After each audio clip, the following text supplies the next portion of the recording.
Grace jangan tidur.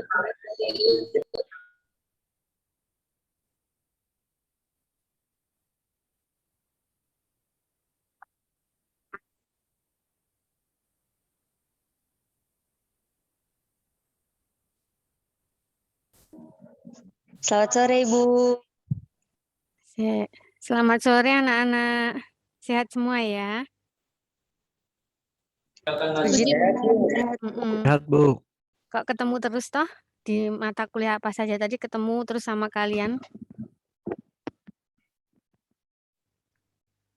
Ya. Bu, Ibu Vi. Bagaimana, Ana? Bu, saya mohon maaf izin off cam soalnya tadi HP saya jatuh jadi kameranya gelap semua, Bu. Silakan. Ya, yang selalu Ibu sampaikan ke kalian selama alasan itu masuk di akal yang pernah Ibu sampaikan apa saja alasan-alasan yang masuk di akal. Silakan Ana. Terima kasih, Bu. Terima kasih kembali. Langsung kita mulai ya. Sudah ada teman-teman kita, teman-teman kalian, 18 anak-anak Bu Vero ya. Nah, kali ini, minggu kemarin kalian sudah itu ya, perkuliahan Bu Vero, pembelajaran Bu Vero kan Bu Vero sudah videokan dan ada di Elinas, nanti bisa diulang-ulang untuk dipelajari ya. Nah, yang minggu ini, minggu ketiga ya, hitungannya minggu ketiga kita akan belajar mengenai klasifikasi bandar udara dan karakteristik pesawat terbang. Ini yang untuk keterkaitannya dengan perancangan ya. Kita mengarahnya kan ke perancangan, paling tidak ada pemahaman bagaimana merancang bandar udara, tidak semudah dalam merancang jaringan jalan basis darat ya. Nah, di sini anak-anak Ibu langsung saja ya, mungkin untuk mempercepat waktu juga ya, dari tadi juga Bu Vero banyak bicara wae ini, tapi tidak apa-apa. Demi kalian ya, Ibu suka sekali. Ya. Sudah Ibu sampaikan dari awal juga ya, bandar udara oleh Bu Vero dan Bu Herna ya, sudah. Nah, sekarang berbicara tentang klasifikasi bandar udara. Ya. Karena apa? Dalam kegiatan perancangan, bandar udara diklasifikasikan berdasarkan pesawat nantinya yang dapat dilayani bandara tersebut atau pesawat yang akan beraktivitas di bandara tersebut gitu loh. Jadi di bandara terdapat berbagai pesawat nantinya dengan lebar atau dengan dimensi yang bervariasi ya. Tidak hanya lebar saja, panjang, pokoknya dengan dimensi pesawatnya itu berbeda-beda, macam-macam, dengan jenisnya yang bermacam-macam juga yang beroperasi di Indonesia. Bahkan Indonesia juga sudah membuka pintu gerbang internasional, maka pesawat internasional pun akan berterbangan ke arah sini. Nah, mulai dari pesawat kecil hingga pesawat besar ada di sini semua. Nah, bandara dirancang itu berdasarkan pesawat kritis atau pesawat rencana. Jadi kita nanti di bandara udara itu banyak pesawat yang bekerja di situ, yang bergerak di situ, namun kita hanya beracu dengan satu pesawat saja sebagai perancangannya nanti, perancangan bandar udara. Dalam pengajuan itu nanti juga kita harus konversikan antar pesawat itu dengan komposisi atau konfigurasi dari rodanya atau dimensinya. Jadi kita harus perhitungan itu dulu untuk mendapatkan pesawat kritisnya. Nah, FAA yang kita gunakan ini mendefinisikan pesawat kritis adalah pesawat yang teori ya, yang setidaknya beroperasi sebanyak 500 kali atau lebih, minimal lah 500 kali ya, melakukan pergerakan datang dan pergi di bandara tersebut itu selama 1 tahun. Itu teorinya. Tapi nanti seiring perjalanan waktu ya kita konversikan tadi dari pesawat yang ada semuanya, kita konversikan dengan menggunakan konfigurasi rodanya nanti akan didapatkan satu pesawat kritis sebagai pesawat rencana.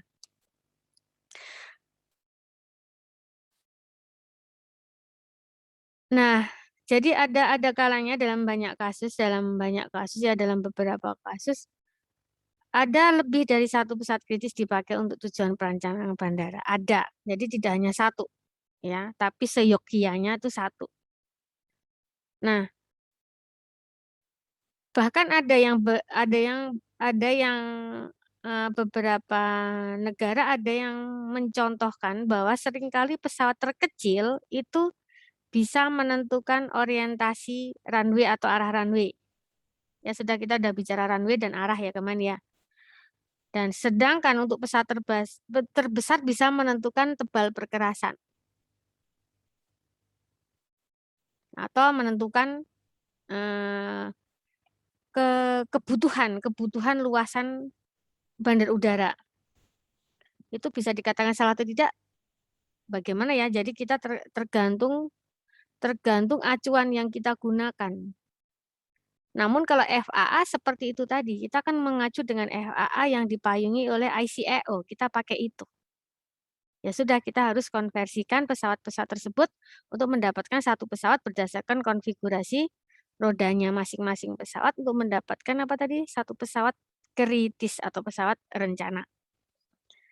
Nah, karakteristik dimensi dan performa pesawat kritis ini nantinya menentukan Airport Reference Code ya. Airport Reference Code. Ini merupakan sistem kode yang digunakan terkait dengan kriteria desain dan karakteristik fisik dari pesawat dalam pengoperasian bandara.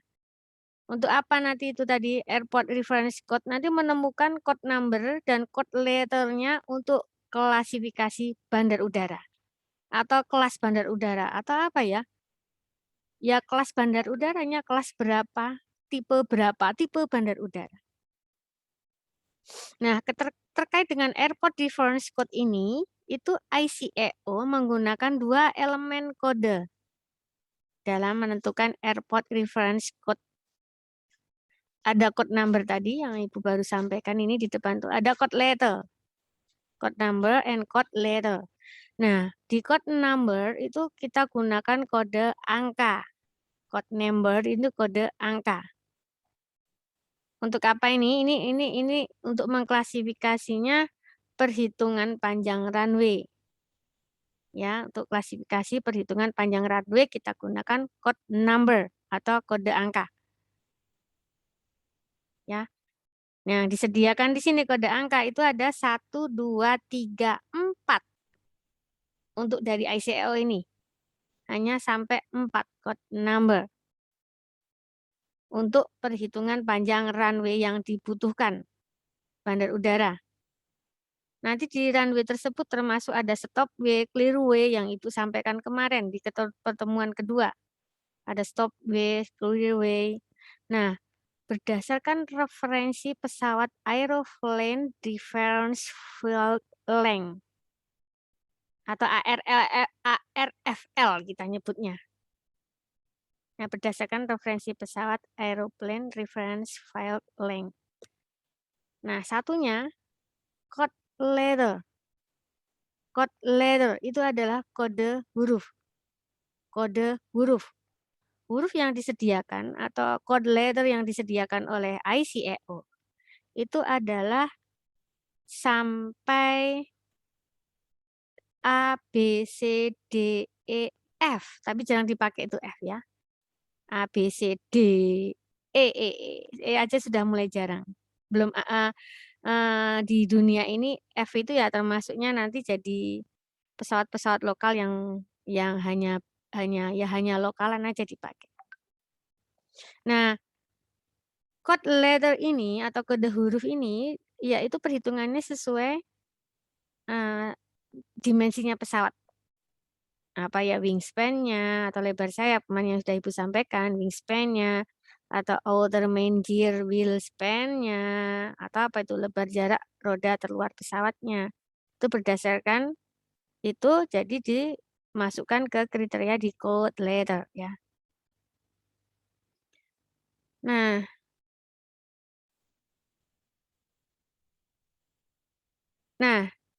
ACEO menyampaikan atau menyajikan tabel aerodrome reference code nih ya tadi menggunakan code number itu 1, 2, 3, 4 dengan kriterianya masing-masing. Ada ARFL-nya tadi ya. Dengan kriterianya seperti yang di atas. Kalau yang code number 1 itu berarti more than less than 800 meter ya. 800 meter. Itu code leader-nya masuk A. Code number-nya 1. Terus untuk wingspan-nya less than 15 meter in meter ya. Kemudian masuk outer main gear wheel span itu less than 4,5. Ya, dalam meter semua. Tuh. Berikutnya yang kedua 3, 4 dengan kriteria demikian. Ya. Between 800 hingga kurang less than 1200 masuknya code letter B, code number 2. Wingspan-nya sekian. Outer main gear wheel span-nya sekian. Itu sudah ada di situ, ya. Kemudian ada tabel yang disajikan lagi berupa jenis pesawat berdasarkan ICAO yang diakui oleh ICAO. Ya. Diakui oleh ARC-nya ICAO atau Aerodrome Reference Code-nya ICAO. Itu apa aja? Jenis pesawat itu yang semua pesawat bermesin tunggal masuknya ke code number 1, code letter A. Ya. Tuh. Berikutnya kita masuk ke Boeing, ya Boeing 737, MD-90, MD-80 di tempat kita kan ada MD-9. Nah, itu masuknya ke code letter C, code number 3. Begitu. 747 masuknya ke situ sampai masuknya tapi dia tidak masuk ke code number. Nah, 77 dah di situ. Itu yang ditawarkan oleh ICAO untuk Aerodrome Reference Code-nya. Kemudian kalau untuk berikutnya yang disajikan lagi oleh itu tentang oleh ICAO tentang aircraft approach category. Itu ada kategori A, B, C, D, E. Approach speed kita menggunakan kecepatan dengan satuan knot atau tulisannya ke knot ya, bacanya knot. Itu kalau unless 91 less 191 itu kategorinya A.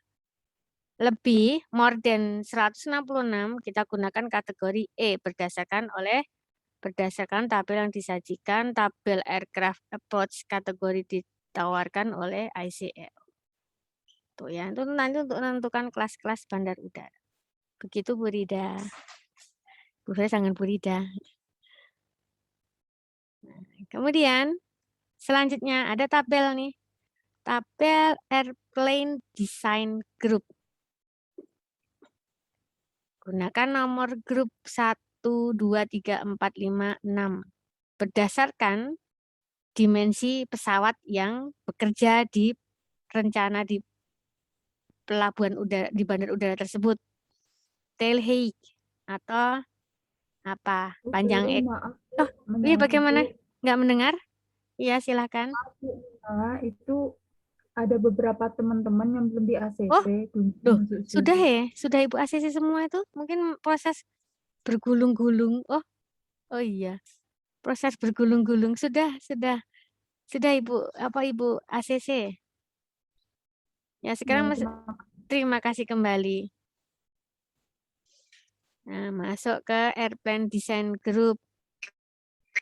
Disediakan nomor grup oleh ICAO 1 hingga 6 dengan menggunakan angka Romawi. Itu berdasarkan dimensi dari pesawat yang diambil apa saja dimensi pesawat kan tidak hanya panjang ekor, panjang sayap, ini hanya diambil panjang sayap dan panjang ekor saja. Tuh. Terus berikutnya lagi, Ibu sempat berbincang sedikit dengan Bapak Tri. Ada lagi untuk karakteristik pesawat terbang ya anak-anaknya Bu Vero yang Bu Vero sayangi, sehat selalu. Karakteristik pesawat terbang itu ada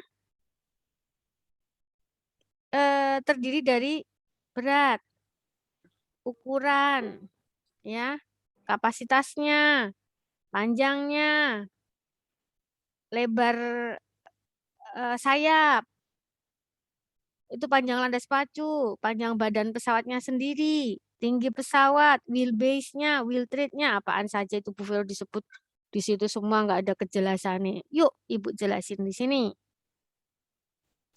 Jadi masuk ke karakteristik pesawat terbang, intinya begini anak-anak. Sebelum kita merencanakan sebuah lapangan terbang atau bandar udara yang lengkap dengan fasilitas yang sudah disampaikan Bu Vero kemarin, ada landset, ada airside, khususnya di airside ya, sisi udara, itu dibutuhkan juga data-data karakteristik pesawat terbang. Tidak hanya kebutuhan runway-nya, teknisnya runway, teknisnya taxiway, apron, tapi juga ada runway, dan runway ini keterkaitannya untuk menentukan runway sudah Ibu sampaikan juga kemarin adalah dengan keterkaitan dengan karakteristik pesawat terbang yang akan beroperasi. Dan itu yang kritis nanti karena yang kritis itu sudah dikonversikan dengan banyak pesawat tersebut sehingga dia bisa menjadi pesawat kritis atau rencana yang mewakili semua pesawat. Nah, kita harus tahu karakteristik pesawat tersebut. Apa saja yang dibutuhkan untuk karakteristik pesawatnya, itu yang disampaikan Ibu di slide. Nah, pesawat terbang yang dipergunakan nantinya dalam operasi penerbangan mempunyai kapasitas juga yang bervariasi. Itu ada kapasitas ya, mulai dari 10 sampai 500 penumpang. Untuk jenis pesawat terbang yang berkapasitas kurang dari 20 penumpang bisa digolongkan menjadi pesawat kecil, pesawat terbang kecil. Nanti itu istilah umumnya adalah general aviation. Nanti jadi itu pesawat pribadi. Ya kayak kalau di basis darat kendaraan pribadi, bukan kendaraan umum, bukan bis. Nah, pada perhitungan perencanaan yang kita perlukan ya adalah data ini, karakteristik pesawat terbang ini. Namun yang komersil, bukan yang pribadi tadi. Bukan yang kecil-kecil, tapi yang di atas 500 penumpang. Nah, pesawat terbang komersil tersebut yang melayani angkutan penumpang atau barang kan tentunya umum kan, secara umum dari tempat asal ke tempat tujuan, itu mata kuliah transportasi kemarin dibahas Bu Vero, itu diatur, Bu Vero selalu bilangnya diatur di bawah jadwal, rute, trayek sama di darat. Diatur ya ke tempat tujuan tadi dengan pengaturan jadwal layanan terbang. Adapun data-data karakteristik pesawat terbang komersil kita lihat coba. Ini ya. Ini yang kita lihat ini. Nah, sekarang penjelasannya.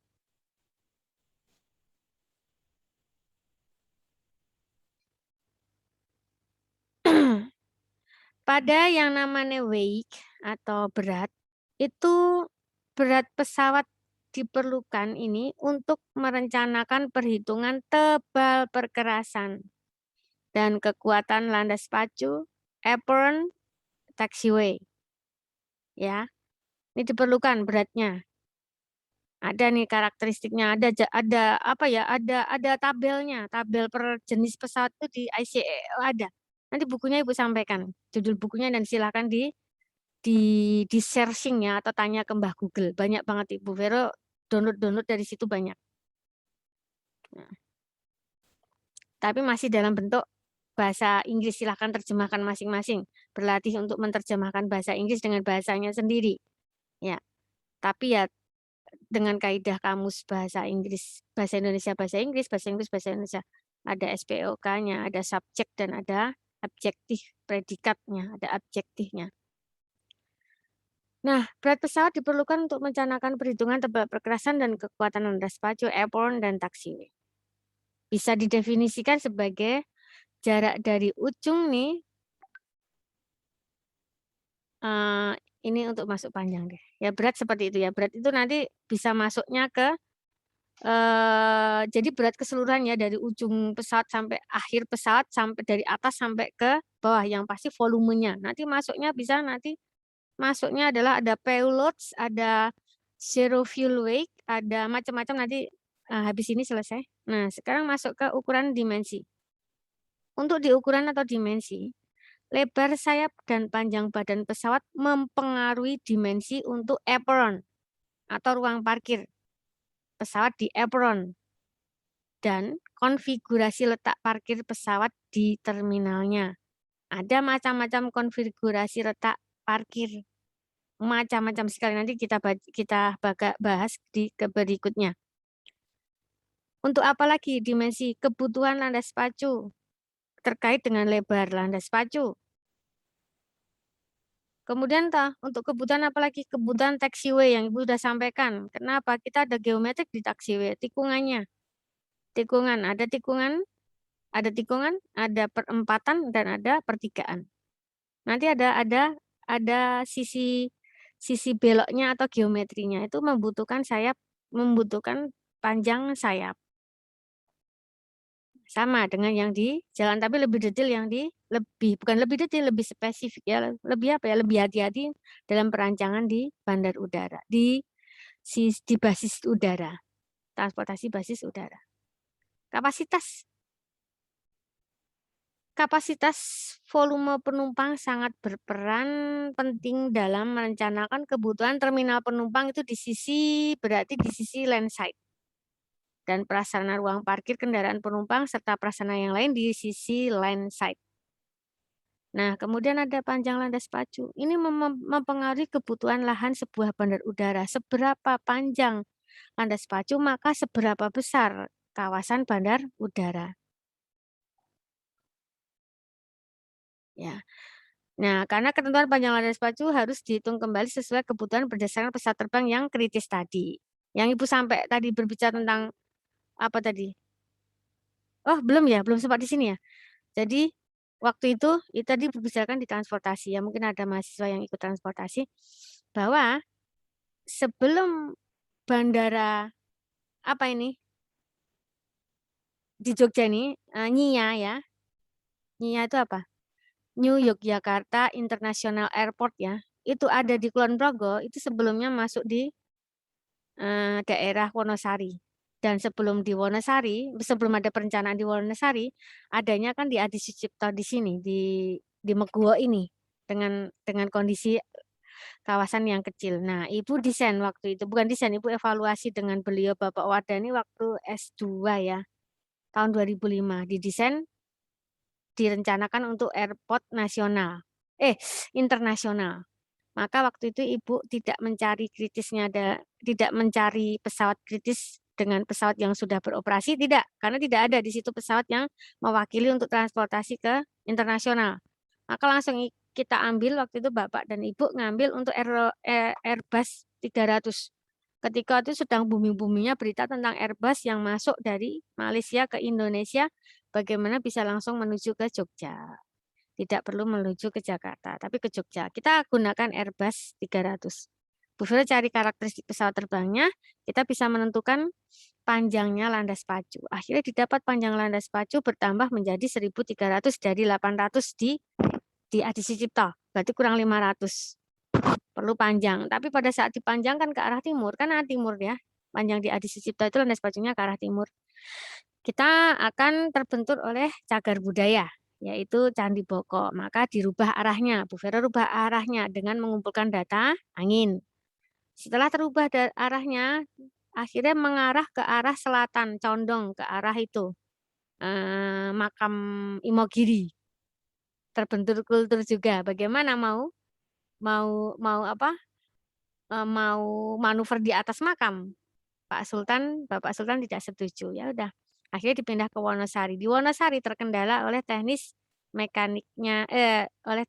keberadaan apa ya, sifat bumi ya, jadi ke bentuknya. Istilahnya di sana levelnya tinggi tinggi. Dari muka air tanah terlalu tinggi, maka mendapatkan temperatur yang sangat tidak diizinkan untuk pesawat, susah untuk pesawat itu take off or landing. Karena tekanannya temperaturnya. Dipindahlah ke Kulon Progo. Panjang landas pacu sudah, wingspan. Wingspan, lebar rentang pesawat. Diukur dari ujung kiri sayap sampai ujung sayap yang kanan yang mempengaruhi nanti dimensi mempengaruhi semua dimensi apron, yang pengaruh ke runway, ke semuanya, khususnya ke mana tadi apron dan ke taxiway. Kemudian ada length. Panjang badan pesawat diukur dari ujung hidung sampai ujung ekor yang akan mempengaruhi juga dimensi apron, yang mempengaruhi khususnya taxiway. Dan nanti kebutuhan dari dari runway. Nah, didefinisikan sebagai jarak dari ujung dari ujung hidung hingga ujung apa ini? Ujung ekor paling belakang. Itu panjang pesawat. Nah, digunakan untuk nanti kondisi konfigurasi bentuk parkir ya, bagaimana parkirnya paralel atau bagaimana combine atau apa. Kemudian kalau untuk di taxiway bisa untuk jarak antar gauge serta untuk menentukan lebar runway dan taxiway bisa. Nah, height tinggi pesawat terbang diukur dari muka lapis perkerasan di mana pesawat menginjakkan ya hingga bagian tertinggi dari pesawat yaitu ekor yang belakang yang paling tinggi mempengaruhi ukuran lebar taxiway nanti. Nah, kemudian wheelbase, ada wheelbase. Wheelbase jarak antar roda utama main wheel sampai as roda depan nose wheel yang akan mempengaruhi ukuran lebar taxiway. Nanti ada gambarnya. Gambar semua ini. Wheel tread. Kemudian masuk wheel tread. Nah, di wheel tread ada yang waiting room.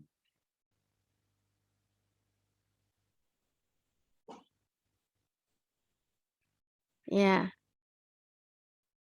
Di wheel tread nanti kita akan ketemu jarak antara as roda utama main wheel sampai as roda depan nose wheel yang akan mempengaruhi ukuran lebar taxiway. Nah, main wheel itu apa? Roda utama main wheel, roda utama itu ya main wheel itu sampai roda depan atau nose wheel.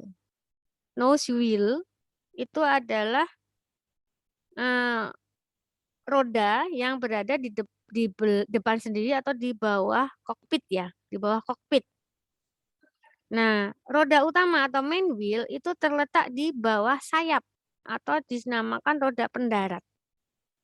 Nah, itu roda pendarat yang di bawah sayap. Ya, gitu. Jadi wheel tread tadi jarak antara as roda utama kiri dan as roda utama kanan yang akan mempengaruhi lebar taxiway. Wheelbase jarak antara as roda utama main wheel sampai as roda depan nose wheel yang akan mempengaruhi ukuran lebar taxiway.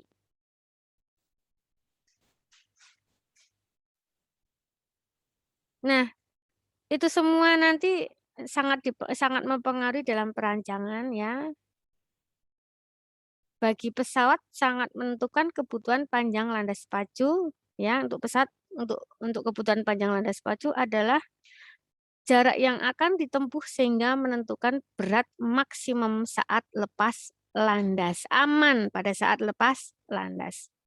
Maka dalam analisa kebutuhan panjang landas pacu, jarak tempuh pesawat, tafsiran jarak tempuh juga sangat penting. Nah, sekarang masuk ke nanti ada kaitannya dengan berat wing. Macam-macam istilah berat di pesawat. Jadi di berat wing itu ada lebih spesifik lagi. Ukuran tadi kan sudah ada spesifiknya, yaitu ada ada wingspan, length, height, wheelbase, wheel tread. Sekarang yang untuk macam-macam istilah dalam berat pesawat.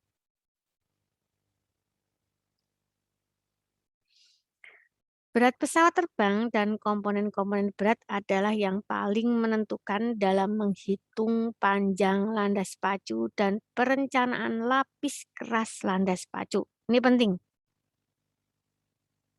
Ya.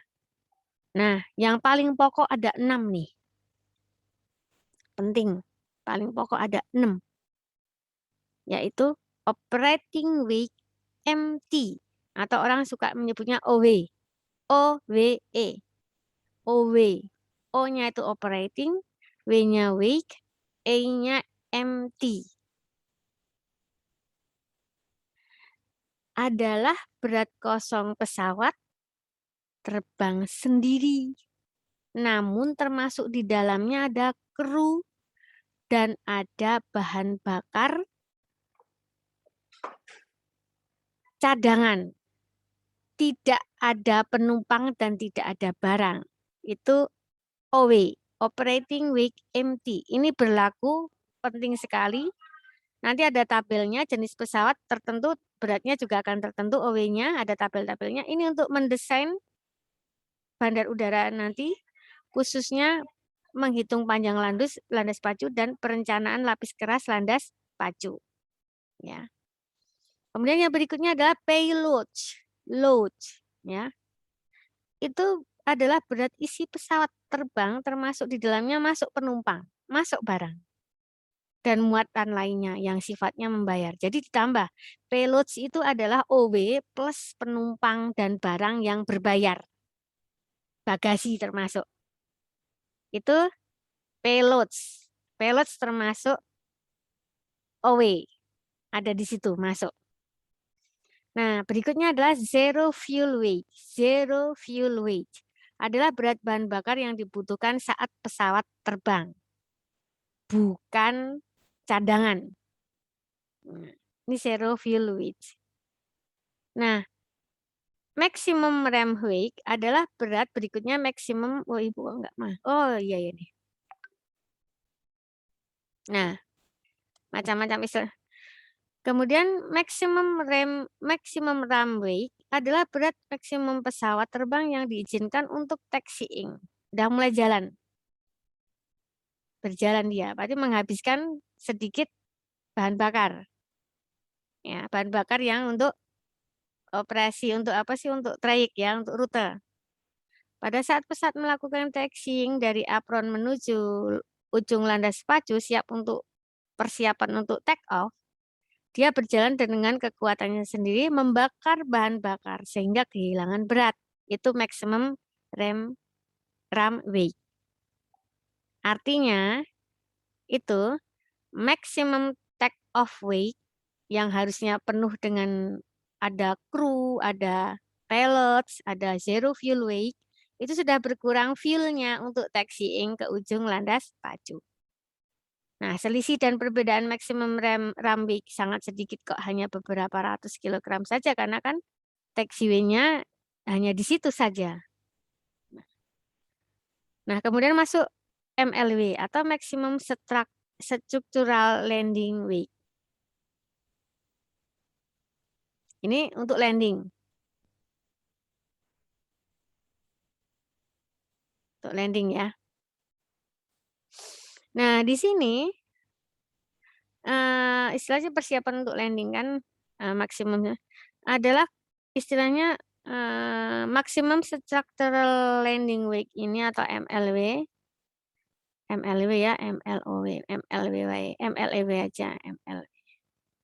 Itu kemampuan pesawat terbang saat mendarat. Ini diperhitungkan pada saat roda pendaratan utama menyentuh permukaan dek lapisan itu sudah istilahnya udah MLW. Istilahnya OW tadi sudah dikurangin reserve fuel, sudah dikurangin payloads. Itu MLW. Nah, berikutnya apa itu maksimum atau MTOW, maximum structural take off weight. Itu adalah berat maksimum pesawat terbang termasuk kru, berat pesawat kosong, bahan bakar, tambah bahan bakar tadi, payload, tambah payload, diizinkan yang berbayar tadi, atau OW, itu bukan min ya, tambah. OW, tambah fuel, tambah reserve fuel, tambah payload, siap untuk terbang. Full sudah di situ. Siap untuk terbang, itu berat structural take off weight yang bisa mengatur menentukan tebal perkerasan. Makanya ditulisnya struktural. Tuh. Nah, ada dua fungsi bahan bakar ya saat dipergunakan oleh pesawat terbang, yaitu tadi bahan bakar yang diperlukan memang sudah diatur dari sini, dari kos sampai ke kampus misalnya, sudah dikasih ibu 10.000, tapi menyimpan duit 2.000, itu reserve fuel-nya untuk membeli bahan bakar cadangan. Jadi bahan bakar diperlukan untuk perjalanan pulang pergi sudah ada, yang satunya bahan bakar cadangan. Biasanya bahan bakar cadangan ini dipersiapkan jika terjadi misalnya nih, pada saat mau landing, ternyata ATC, Air Traffic Controller, mengatakan, pemantau ya, mengatakan bahwa sedang sibuk.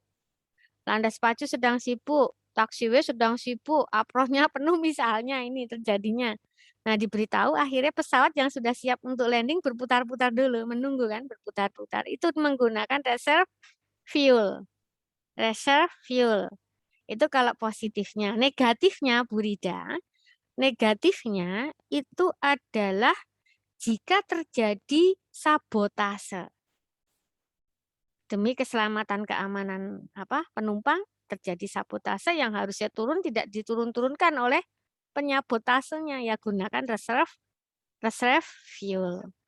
Tapi ya jangan sampai sabotase itu hanya digunakan untuk pada saat apron, taxiway, runway dalam posisi menumpuk atau macet pesawat yang disampaikan oleh ATC Air Traffic Controller, petugasnya di sana sebagai pemantau kepada pilot.